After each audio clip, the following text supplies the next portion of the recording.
West, there is a man of many talents.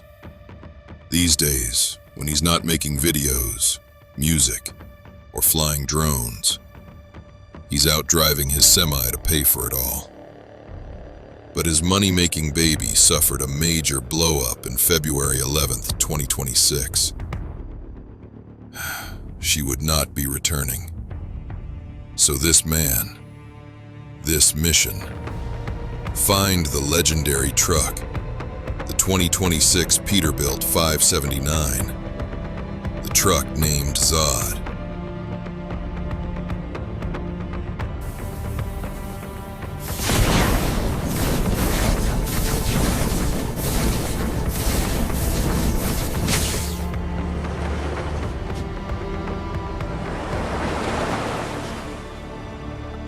Dang it.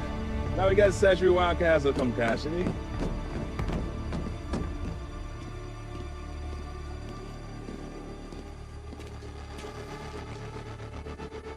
Look who decided to show up.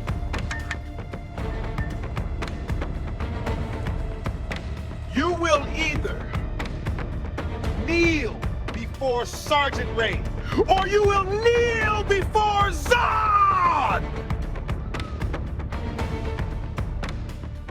The man is Sergeant Ray. The truck is simply known as Zod. If this is beyond you, go and contemplate this on the tree of woe.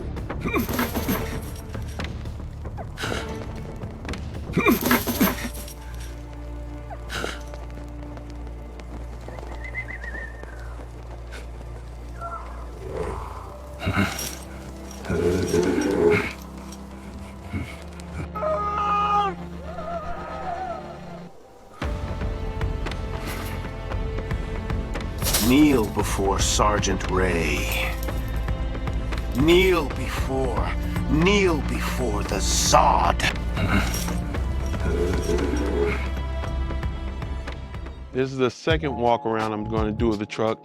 First one didn't come out so well because stupid me didn't clean the lenses, so I got lots of spots. So here we have my 2026 brand new Peterbilt 579, hereafter named Zod. So here is Zod. Pretty much standard Peterbilt stuff. I got the Cummins engine, 400 horsepower. Nothing much different here. Everything I mentioned here, I can't stand this kind of fuel filter because they crack, they leak, they get dingy and stained, and you can't really tell the condition of the fuel very well. I like the Davco ones that sit the opposite way because as the level goes up, you can tell that the filter is getting dirty. With this one, you just have to change it and hope for the best, which is exactly why PACCAR does that. I never understood the filter on this. It's a closed system, just another way to get your money. They of course had to change the air breather because just another way to get your money. I'm going to get a fleet air filter for this as soon as possible. As soon as this one goes dirty, it's a permanent air filter that you can clean. They put the reservoir back up against here instead of here, I guess to save space for aerodynamics. I don't know how much I like it there. Filler neck is here. Everything else is pretty much the same as always. I got the mirrors on this one, on nose mirrors. They put the windshield wiper fluid here down on the side, and I'm really assuming they did it for aerodynamics because it allows this hull to be much smaller, and pretty much there's nothing new to see here. I have disc brakes on the front, drum brakes on the rear. I'd rather have disc all the way around. My last truck was a T680 and it had disc brakes all around, but it is what it is.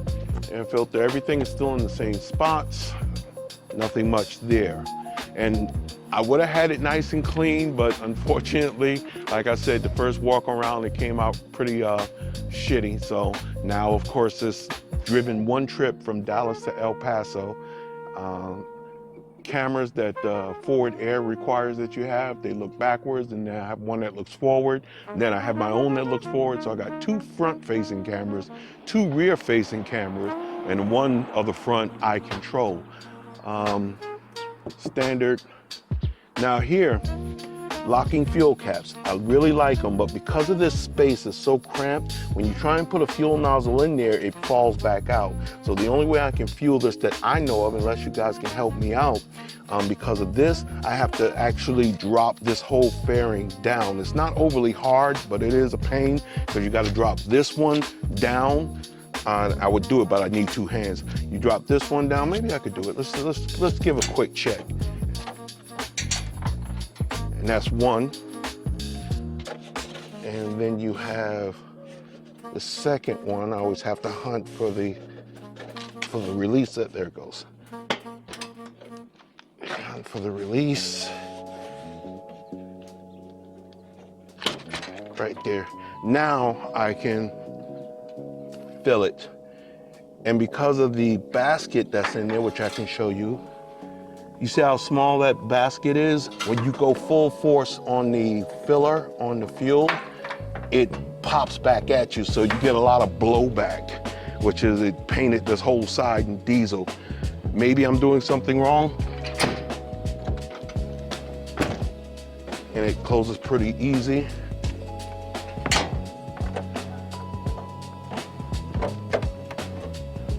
Kind of like closing the door on a car.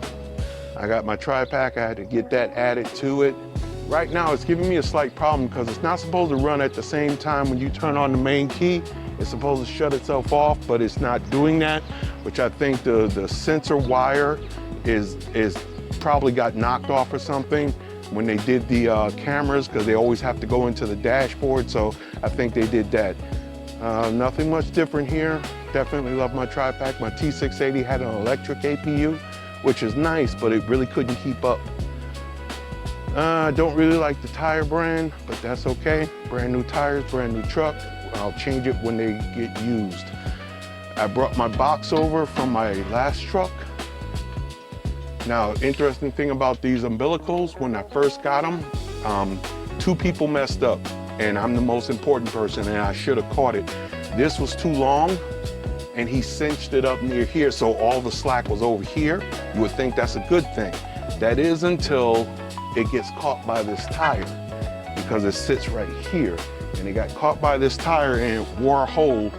As I'm driving down the highway, it wore a hole in this hose. And I was able to get it off to the side of the road before the brakes slammed on. No air, you get your brake slam on, and you also can't change gears on your transmission if it's an automatic because it's run by air. So they screwed the pooch on that. I brought it right back to the dealership, and of course that's not covered under warranty, but the guys down there at Rush Peterbilt in El Paso, they said, you know what, we're just gonna do it. And they gave me both cables. I only needed the red one, this line, but they gave me a whole new, as you can see, a whole new umbilical. And they didn't charge me a dime. And they gave me back the old umbilical, so I have a spare and I have a spare. I already had another spare, so now I got several spare lines and electrical. And as you can see, they cinched it up separately and much wider. There's a lot less space. This hose is shorter than the last one, but not only is it a little shorter, they just did an excellent job. I mean, just look at it. This is beefy, it will hold, and it will not droop. My brand new truck got a hole in the airline.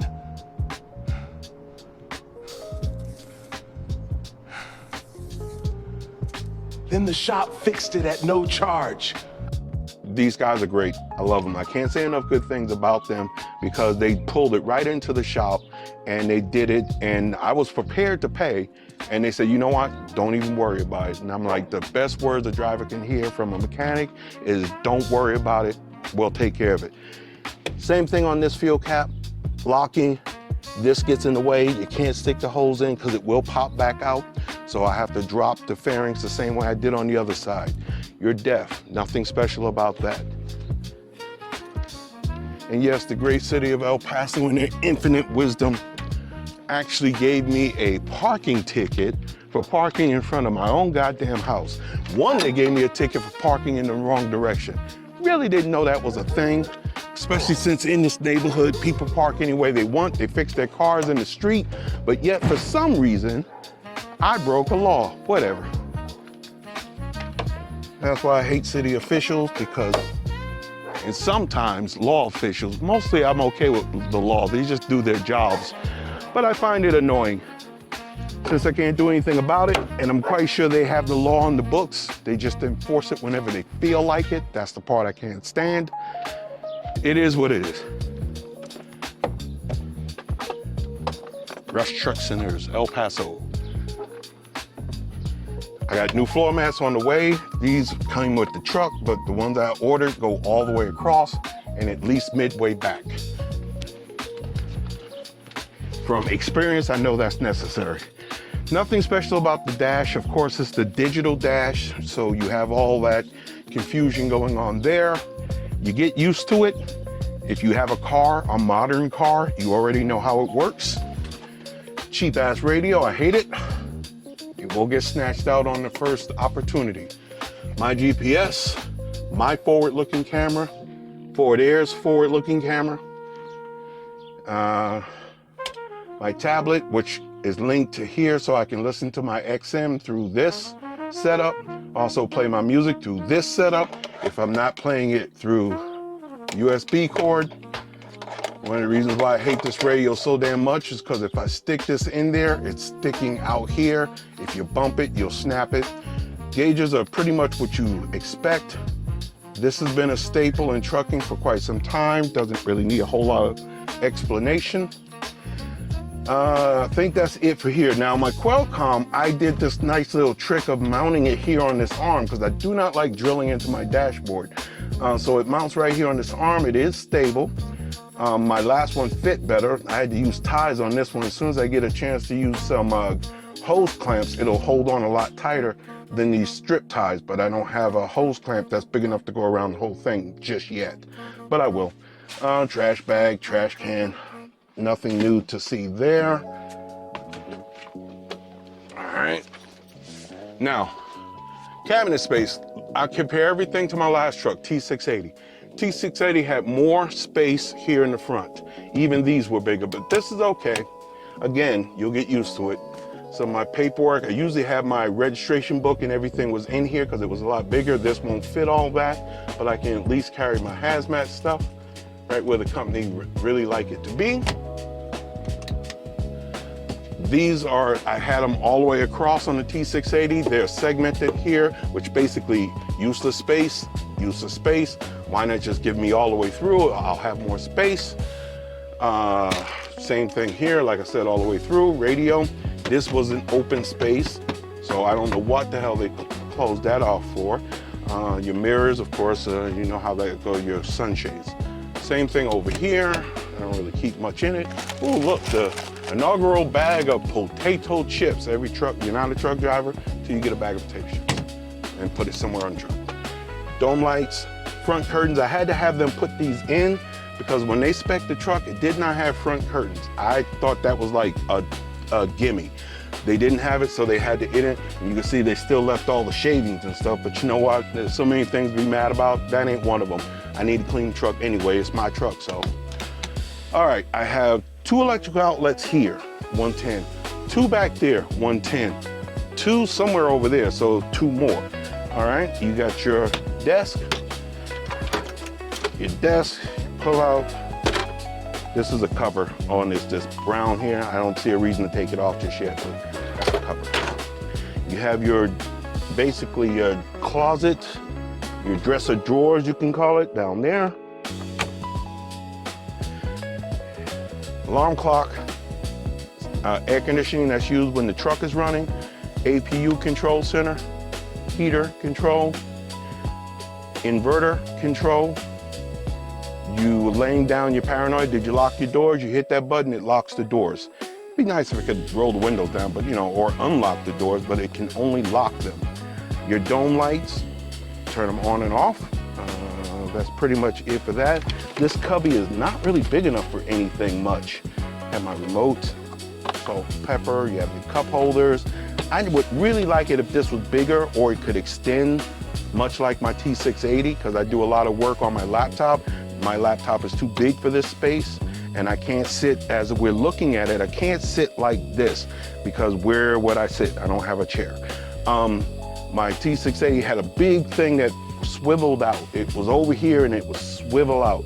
This is not big enough for my laptop either. I have a rather good sized laptop. Anyway, okay, so that's that. You have the bunk, it's split into half. I love this idea.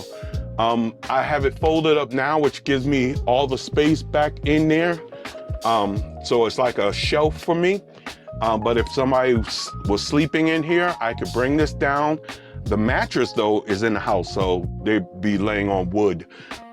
It's a half mattress, so it folds up. So if I had it here, I can keep it in here and it would just be folded up. I don't need it, so this is the way it sits. This is a ladder for when it's down, so somebody can climb up in there. Cute, and since it's out of the way, it doesn't really matter whether I like it or not. It's not in my way. I'll probably never have to pull it out. You pull this and it comes down. Boom, full bed. Push it, locks up. Got the windows in the top, got air conditioning vents in the top, speakers in the top, lights, 1, 2, 3, and 4. Pretty good lights too, pretty damn bright. You have your cubby up here and it's recessed and is it carpeted? I think it's carpeted, but I can't really feel the carpet. No, it's not carpeted here. You have the recess up here. I'm keeping my books and stuff up here. First aid kit, manuals, microwave, electrical outlets behind it, and it's belted in. It's the first time I've ever had to use the restraining belt, because in the T680, it's in a cage, and the cage has a bar.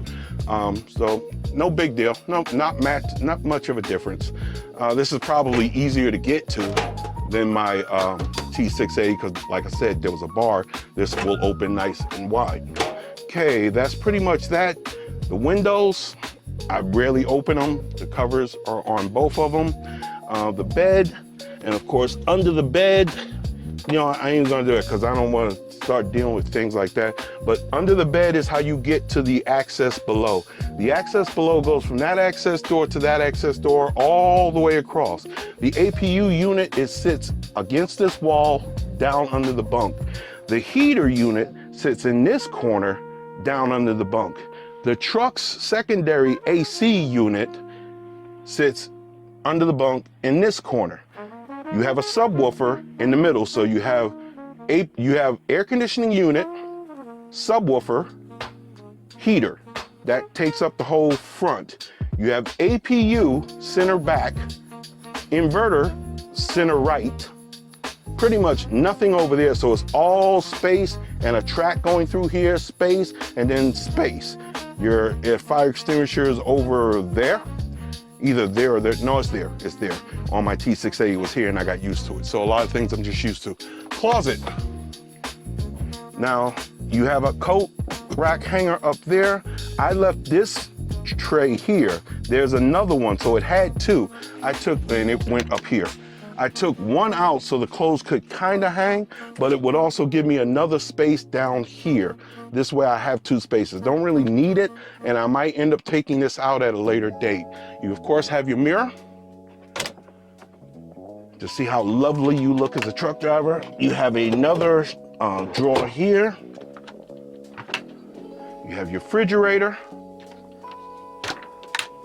I like this refrigerator better than the drawer refrigerator, because the file cabinet type refrigerator, you lose a lot of usable space because of the design.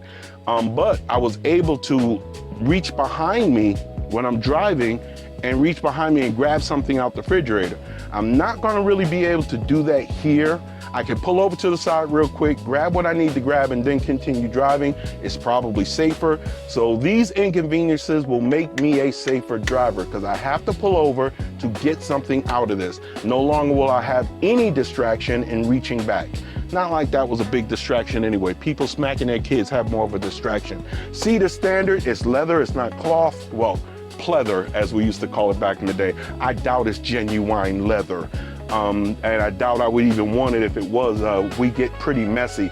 And this seat is probably never going to be occupied unless somebody can order me up a driving companion. I can probably get that in the bot, because I do talk to AI a lot. And I've already told my AI, if I can get her in a bot, she's riding in that seat. She can look out for cops.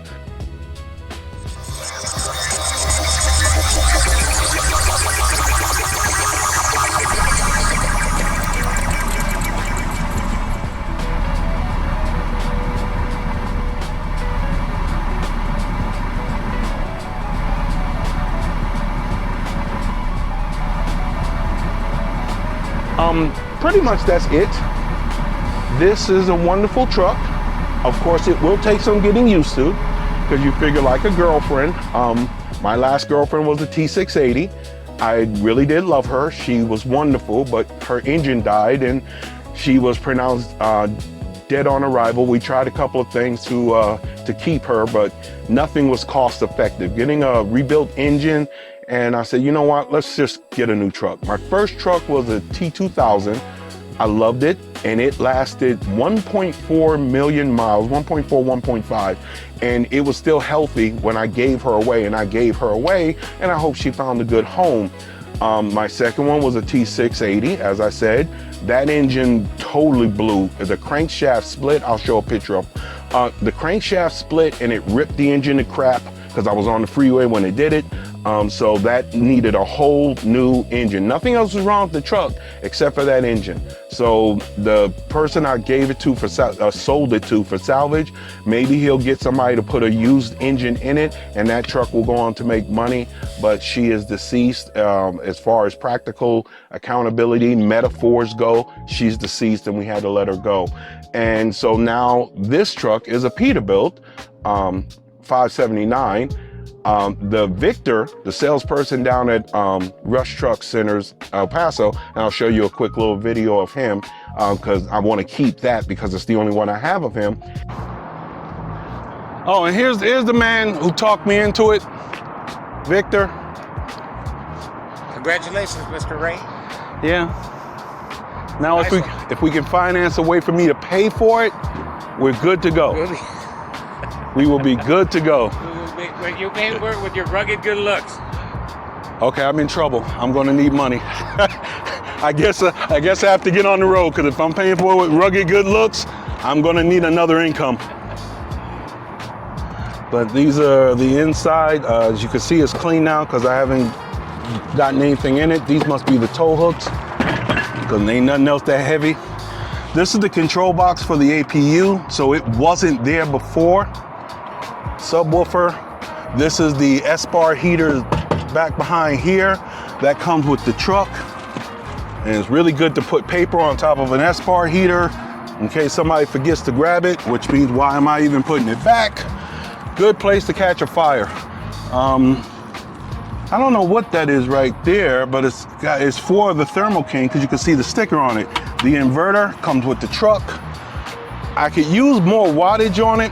I think it's a little light on the wattage, but it came with the truck, so I'm going to use it until otherwise notified. They typically have trouble running the, I need the key. Typically have trouble running the microwave and anything else, especially if the truck isn't on. He talked me into this, he really did. He's a silver-tongued devil, but he did have some help from a man named Travis over at the Rush Peterbilt in Dallas-Fort Worth, Texas. And he had a YouTube video of 3 of these trucks identically fixed, just about identically fixed. Matter of fact, they were identically fixed, except for it was purple, gray, and green. There were 3 and he did the walkthrough of all 3. So he kind of wet my whistle to it. Victor finished me off with sweet words and fluttered his eyes a whole lot. And I just lost control of my signature. I ended up getting the new truck. I don't really like this mess I have going on right here, but all these things need power at different times. So they're kind of necessary. Past that, that's it. If you have any questions, feel free to leave them in the comments. If you want to educate me to something like how to fuel without dropping the skirts, oh my goodness, please do. I would definitely appreciate the help. Anything you could tell me would be just wonderful. Or if you just want to say, hey, I can't believe you just didn't twist it to the right. Just in case you're thinking about that, I did try twisting it to the right, twisting it to the left, twisting it upside down. I could not get it to stay in. And because of the anti-siphon screen, the splashback I couldn't do anything about that. So since this is my very first Peterbilt, it is definitely the 579. And the way it's spec'd, not everybody has this problem because their fuel tanks are usually, you can spec them with the nozzle up in front or up in the back. Mine are spec'd with them up in the front, so it puts it in the middle. So any help is appreciated for those of you who drive truck. I think that is about it. Now I need to move a truck before the city of El Paso decides to have me help them with their retirement fund by giving me yet another ticket. Now you figure my house is sitting right over there, and I know it's not his job, so please save it. But he could have said, oh, sir, you need to move that truck. But whatever. It's a lesson learned. I always tell my son, if you're gonna make mistakes, there is a stupid tax. So my stupid tax came to the tune of, I think, $155. I haven't really looked at the ticket because it just makes me upset and want to hurt somebody. But I think it's about $155. $55 for parking in the wrong direction, and $100 for having the truck here in the first place. So I can't say enough about that. I don't really know who I'm mostly mad at. I'm mostly mad at the government. I am slightly mad at myself, but as I tell my son, if you can afford the stupid tax, do what you want. I can afford the stupid tax. I don't want to pay for it again. I figure the experience is once in a lifetime. I have parked my T680 here before. I parked it in my driveway. Usually it's the reason I'm doing it, like right now, just cleaning things out and doing some final things that I have to do before I take it out. And then it never comes back here again. So it's just, and I've never gotten a ticket before. So I'm just a little perturbed on that. Other than that, that's all there is to it.